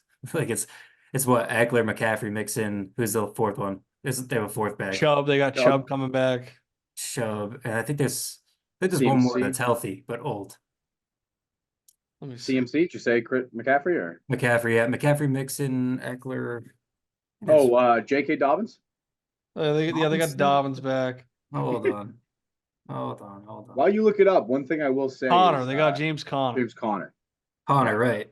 Okay. Yes. I don't know. I wouldn't feel great about that. Like obviously if McCaffrey stays healthy, I don't think there's any chance he's not RB1, but like what are the odds of him staying healthy again with that workload? Like I just don't see it happening. So it's risky. It's risky to go running back heavy. Especially when a guy like Eckler falls off the map like immediately. It's like a 1st round pick of redraft leagues last year and sucks. So I mean, it's kind of like what we saw from McMorrow too, where it's like, I mean, at the end of the day, they'll probably sell and they'll probably get fine returns for all these old pieces at the time, where it's like, oh, okay, it's a better return than I thought he would get at this point. But it's going to be a fraction of what they could have gotten if they just had the foresight to be a little early on it and say, yeah, you know what? Maybe we could put a little run together, sneak into the playoffs, and then maybe we can go on a run and win the championship. But there's like a 10% chance of that happening. So how about we just get it out in front of it, trade these guys while they still have value, and start to rebuild. But they didn't want to do that. They dug their feet in. They think they're good. So, they'll still get a good return. They'll eventually trade McCaffrey at some point, and then, they'll get like 1 first for Christian McCaffrey or something. But, yeah, I don't know. I think they're making a mistake, but they don't want to listen. I want to add something. 3 heads are better than 1. I've always said that. You said, they might get a return, right? I think you look at how I rebuilt. I traded all my good players for 2 competing teams who wanted those vets. And then, Simcoe just did it, got in the 1st round. Bowen just did it to get in the 1st round. 2 Pins just did it to get in the 1st round. They traded vets to get those picks. The next 2 drafts are pretty much all owned by McMorrow and Amaral, who aren't going to want guys like Devontae, Cooper, Chubb, Eckler. Like, there's not those 1st round picks to buy in the next 2 years that teams have had in the past. You know what I'm trying to get at here? Yeah. Like the teams that you can normally sell those vets to aren't going to be buying between McMorrow and Amaral. They're just not going to want those guys. They're going to want younger guys. So I think they're gonna have a really hard time selling these guys for 25 and 26 picks. They might want to get a jump on 27, to be honest. Yeah, it might be that, or they're just gonna have to like settle for players, and I would think that always just gets tough. It gets Right. tough when you're trying to, is this guy worth, X amount of players and anything like that. So, um, all right, last team with picks. It's my own. I got the last two picks of the draft, 11 and 12. I will say I like having these. I like having like the ceremonial Mr. Irrelevant pick, everything like that. Um, I think the draft drops off pretty hard, like 4 or 5 picks before I make these picks. So it kind of sucks. And I think what blows about that is that like if I'm not loving, the dart throws, like I mean these like all the guys available, I'd be pretty confident that I could just get as like UDFAs. If I'm not loving it, then I feel like other people in this draft aren't going to love it either. If I'm not seeing the guys there, who the hell is going to trade back and get those picks? Maybe somebody will be interested. Maybe somebody wants to guarantee that they can get themselves somebody. For me, it's going to be purely just fingers crossed, hoping that specific guys fall to me at 11 and 12. Maybe if like a Rattler can fall all the way down there, that would be great. I'd love to get, some receivers. I love Brendan Rice, even though he went in like the 6th or 7th round. I love Luke McCaffrey. It looks like he's starting to fall down there. Maybe I just grab some running backs. So, I mean, I don't think there's really too much here that's noteworthy. It's really just me trying to get, like the next Brock Purdy and, get that Mr. Irrelevant that turns into somebody. But at the end of the day, there's no difference between the last two picks of this draft and the guys that I'm going to be using my fab on. So, Pete, you got anything to say about my team? Anybody that you think could be a late draft steal, perhaps? Maybe some suggestions for names that I could look out for? Yeah, I'd have my eyes on Kamani Vidal. I think he's a great late round running back. We've seen what running backs do in the Harbaugh system, and I think he's got a clear path to being on the field this year. He has been hyped up recently, so he might not even be there at that pick. But you've been pretty vocal about your zero running back strategy, so I'd use those two picks on running back lottery tickets, whether it's Kamani Vidal, who could get in there this year. I liked Isaac Garendo, put up that speed at the combine, and I still like Braylon Allen. He fell. People are way down on him, but I don't see anyone else behind Brees Hall besides him. So Brees Hall's been injured before. He could be injured again. One injury away, Braylon Allen could be there. So I had those three names, lottery ticket running backs for you. Yeah, it's a little murky in that Jets backfield just because you got Allen. They also took I think Isaiah Davis, I Yeah. think, right? That's a Okay, South so, Dakota yeah. guy. And then they also got Izzy Abanikanda, who I like a lot. He's on my roster. Sure. And If he like gets these are just busy.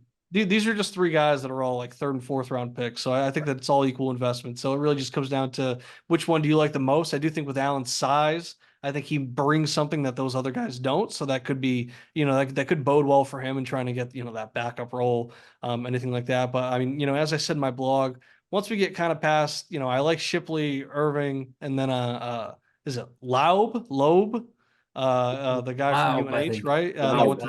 That went to Vegas. So I mean, like I like those guys as kind of like complementary backs. Maybe they can turn that into something with their receiving roles. But beyond that, it just comes down to Guarendo, Ray Davis, Estime, Allen.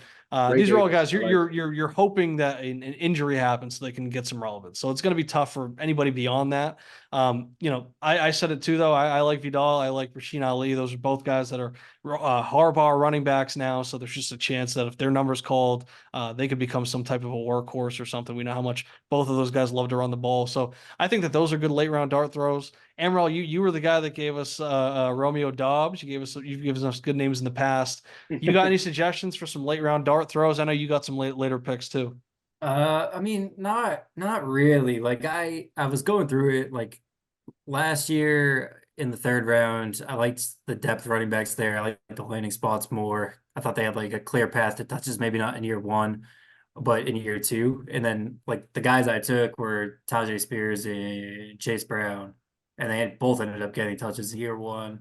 I just don't like see that pathway for many of these guys. Like I think for one, I think this running back class kind of sucks. Like it's Jonathan Brooks, like pre-injury, like he's a good prospect, not anything special, but he's a good, fine player.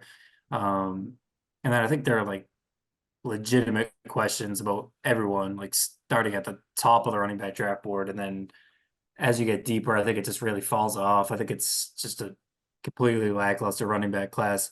Um, with that said, though, I think you do need the running back depth, so I probably would target, running backs in that 311, 312 range, if you stay there.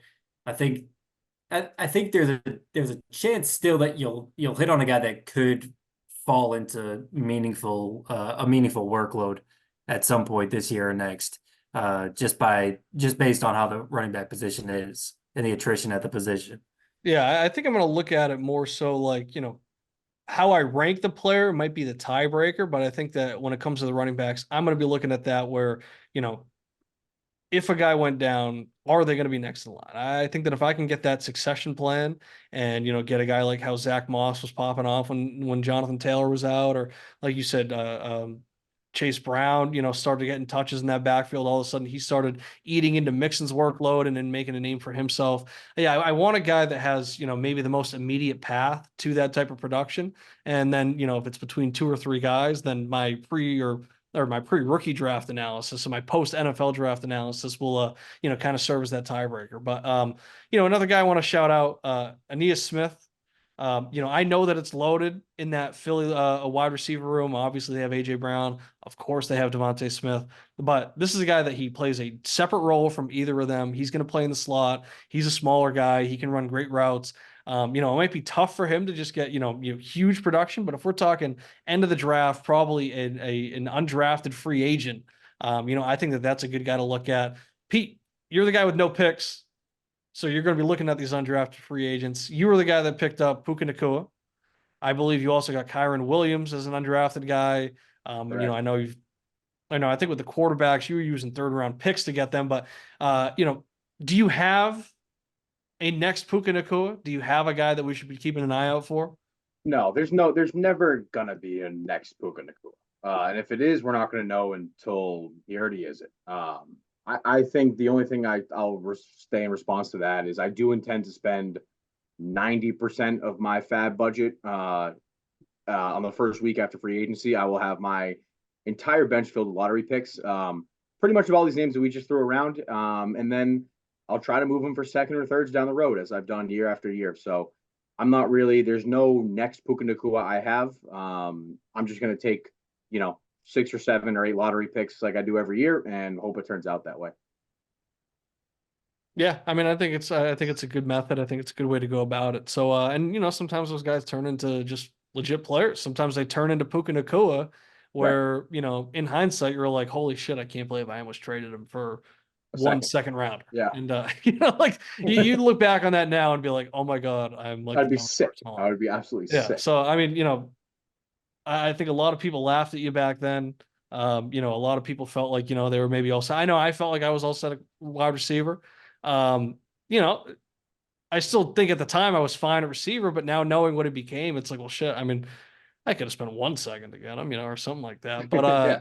yeah, I mean, it's like, you never know. I mean, sometimes, and I think that's part of the tricky game too, is like, when do I let go of this guy? When does the value become too good that I can't pass up on making that deal? Or when is it just better off holding on to this guy because I'm not going to find anybody else that's like him? So I think that's interesting. Another guy I want to shout out, Cornelius Johnson.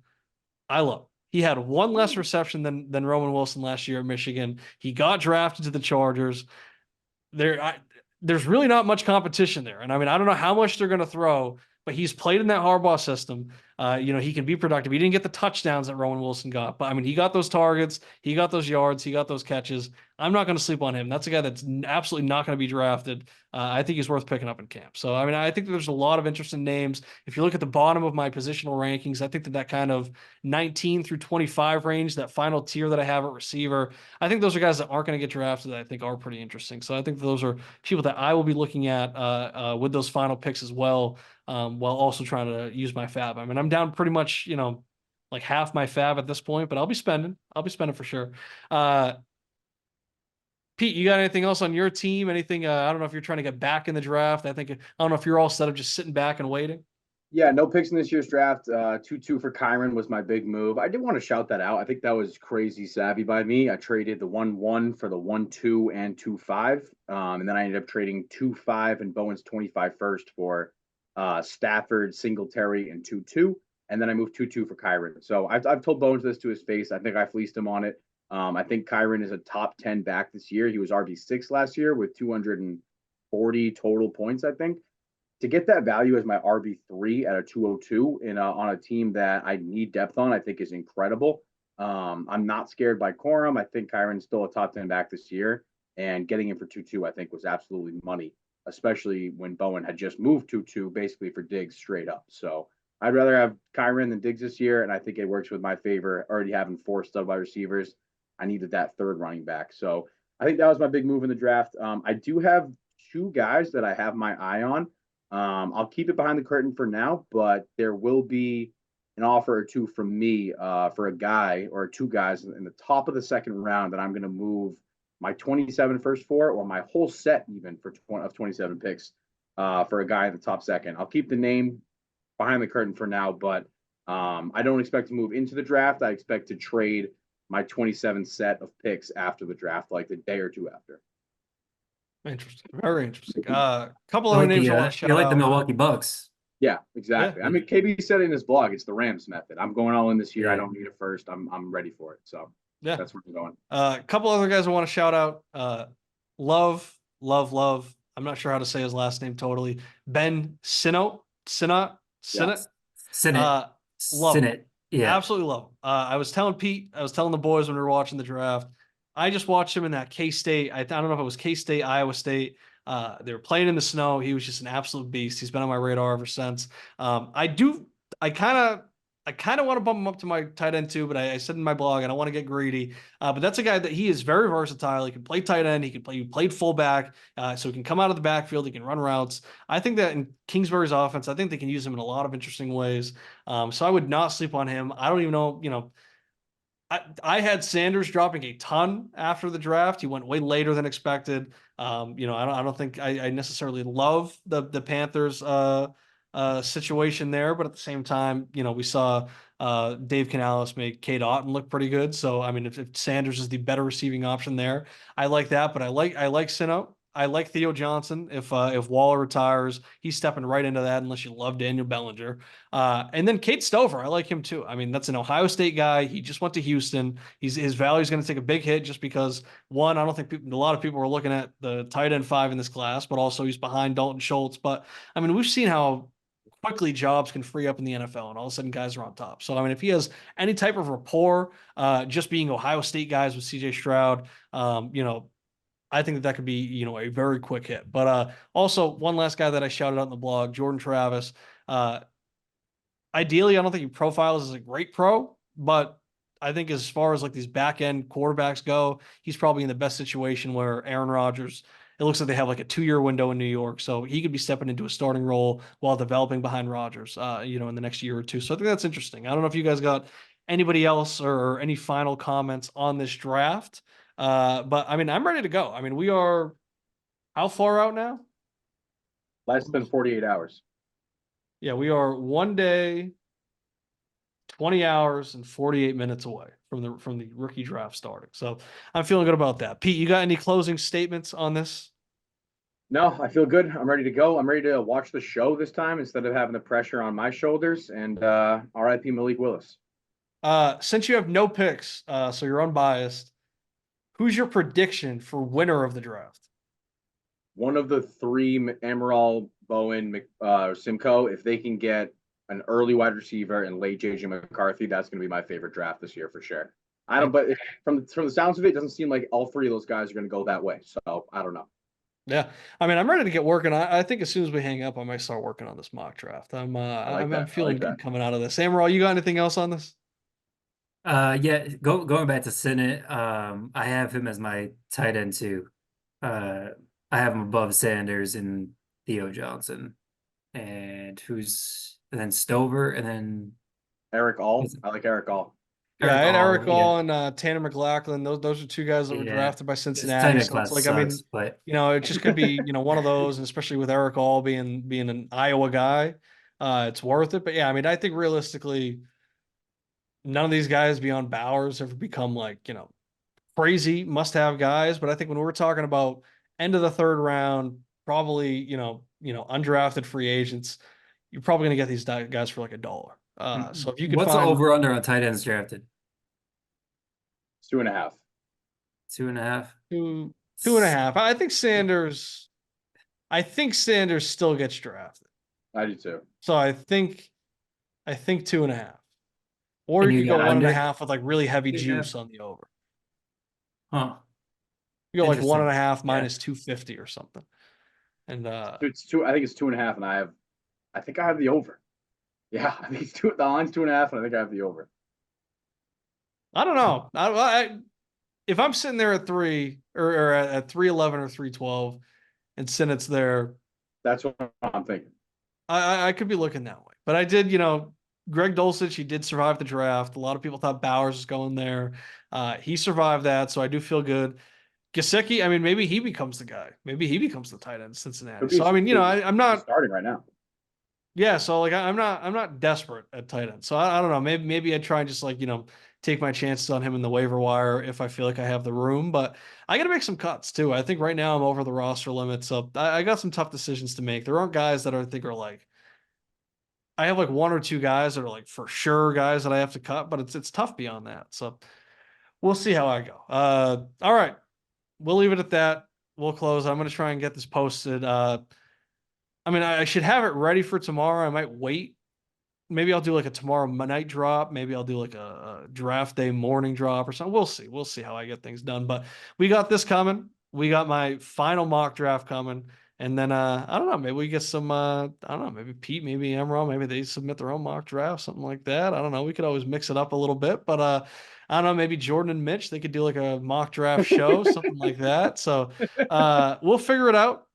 We will be back. I think we're definitely going to have a post draft show, and then we'll figure out a more consistent schedule as the season starts to approach. I think once the teams start to report to camp, that's when we'll get back into the more consistent schedule. But I got some ideas. I think that we'll be a little more interactive with the show. It won't be outright league talk this year. I think I want to do a little more overall general fantasy talk. We'll do some position rankings. We'll do other stuff like that. So we'll figure it out. But until then, that's the Lex and Pete show. Thank you, Amaral, for joining us, and we will be back next week for a post-draft reaction. Word. All right.